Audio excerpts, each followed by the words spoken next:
Hello, I am Muchaneta Napel. I am at Munich Fabric Start in the Key House, which is the innovation hub. And I'm joined today by Helene. And Hi. hello, Helene, how are you today? Good.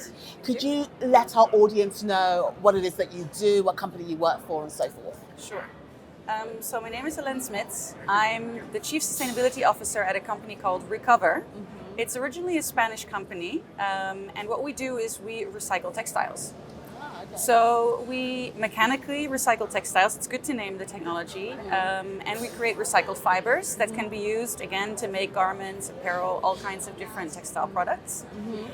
We were born in Spain, so we have a European base, but we now also have factories in Pakistan and Bangladesh. So really production capacity all over the world.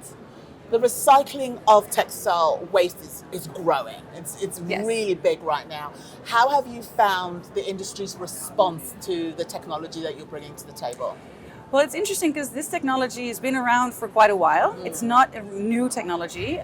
Actually, Recover has been doing this already for 75 years. Wow. So it's a okay. long time, a long heritage. However, it's really been perfected to a place where now we can really create, again, high quality products. So really can compete with other materials that you have in the market. So that's relatively new. But in that sense, it's taken a long time for the industry to really gain the mindset. Yes. So the sustainability mindset first, and now also the circular economy and the closed loop mindset. Yes. So I think it's mainly that, and now that people are catching up, Yes. it's really an exciting time to scale ours and also other technologies. I think a lot of people have the problem with recycled materials is the fact that they are afraid the quality of the material will not match to the traditional materials. So you're saying that that's now been improved. Yes, for many, many applications, yes. Not for all. So and also we produce recycled cotton. So you also don't use cotton for everything. Yes. There is a note, especially when it comes to recycling post-consumer textiles, because our main business, let's say 95 of our production capacity is based on recycling post-industrial waste, which is the waste that you get from, the garment when you cut and sew, etc. But there's also all these garments that we've all used as consumers, right? Which is probably the biggest source of textile waste that is out there in the world. And this is growing. It is growing, unfortunately. And there's not so many, we have reuse, which is very important to do first, but then there's mainly downcycling applications. So what we want to do is also apply our technology to recycle post-consumer textiles at scale. The quality of this is, we have to say, it's not going to be exactly the same as virgin material. You cannot compare a crisp white, let's say a shirt that was made from virgin cotton to a recycled shirt that made from post-consumer garments. So there is a little bit of a mindset shift because you can create beautiful products and we can put recycled content into a lot of different types of products without the consumer ever knowing, maybe. And sometimes maybe it's great that the consumer knows. You can see some of the unique impurities that can be part of a recycled look that some brands are actually also really trying to exaggerate and trying to really sell it in that way. So there's different avenues we can go, but in terms of saying that it's exactly the same as virgin, I would say no. So to manage these expectations. So they're more sisters than twins. Yes, that's a good way to look at it. Yes, because I know myself when I see something says recycled, I'm more likely to buy that than if it doesn't say that. I'm very much drawn to that recycled material because I just feel like, okay, I need to do my part. So with regards to brands, how have you been working with them in order to change their mindset about how they do their business?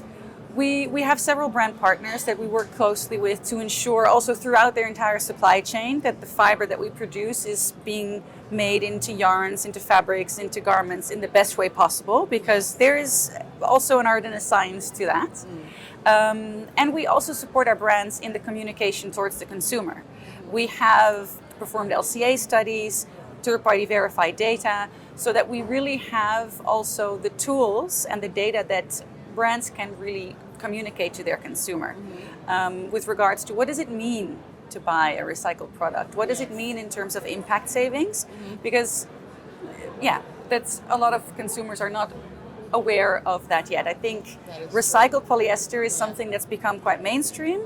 Recycled cotton is now starting to hit more mainstream, and so that consumer education part is really essential as well. That's what's lacking a lot in a lot of the changes that are taking place right now, is educating your target marketer, making sure that they understand the reasons why this product needs to be part of their whole entire strategy. Exactly. So do you see yourself like changing an industry, or do you think that it's going to take a little bit longer for them to adapt to this new way of kind of creating products? I mean, we're in a really exciting position to make a real change. However, I'm also very mindful that, a circular system is about more than just recycling. So we are a node in a bigger system that needs to shift entirely, and it would also require circular design from the garment's standpoint from the start.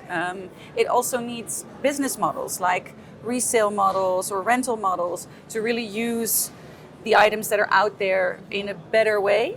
And then there's also recycling, that when we cannot use the item anymore, really it's done, then we can transform the materials back into new raw materials. So, So with recycling, do you see it ever overtaking the need for traditional materials, or do you think that it won't happen?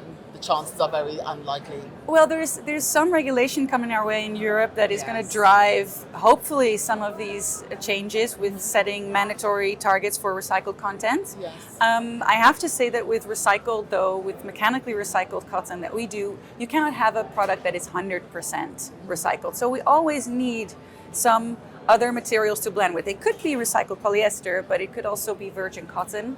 In case of denim, it's usually recycled cotton plus organic cotton or another type of virgin cotton. So we will need those virgin fibers still to be there. Just to kind of like, so the audience better understands, why can we not have 100% recycled? Maybe it's something that people want to know.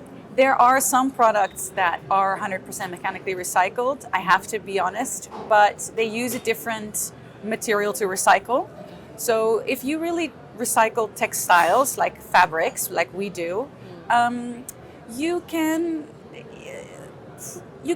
go up to, in certain products, you can go up to 90% recycled. But let's say what's most commercially done now, for example, in denim or in t-shirts, is to have about 20% recycled. And this is really doable, really scalable, and you can do that without really doing anything with regards to the quality. So suffering anything in quality. Do you see that 20% rising with time, maybe, to it to be more? Because I think people would like a much larger percentage. The ideal is to have, let's say, 90% or 80% of it recycled. Yes. I mean, the thing is, for example, we also can create t-shirts that are 100% recycled, that have 50% recycled cotton and then 50% recycled polyester, for example. So that exists.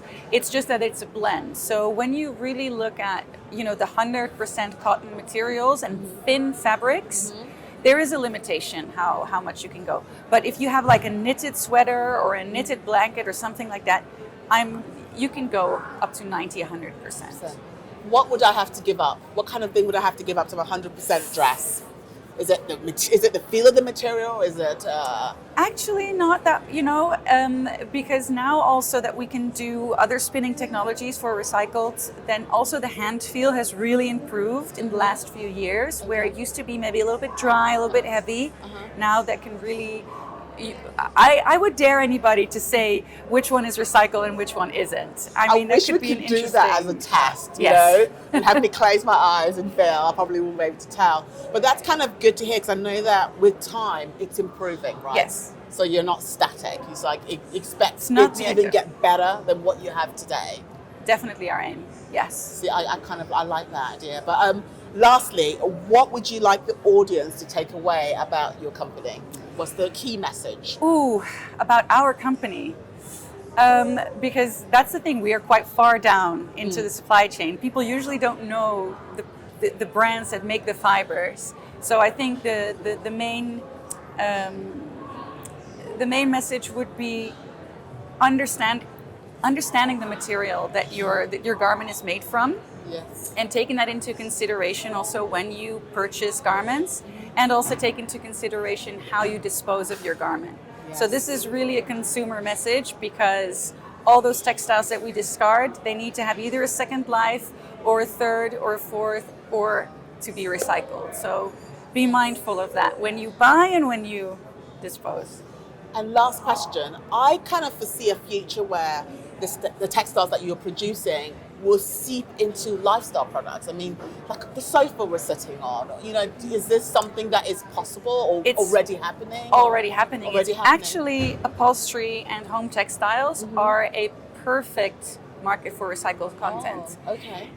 They're a little bit more stable. They use the same colors for a longer amount of time. There's usually big coarser yarns.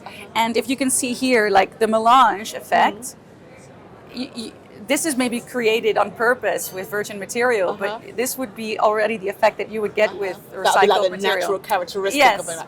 So it's a perfect market for recycled as well. That's kind of good to hear. Yeah. It's good to hear. Thank you so much, Thank you, Helene, for chatting with me. Thank you for having me.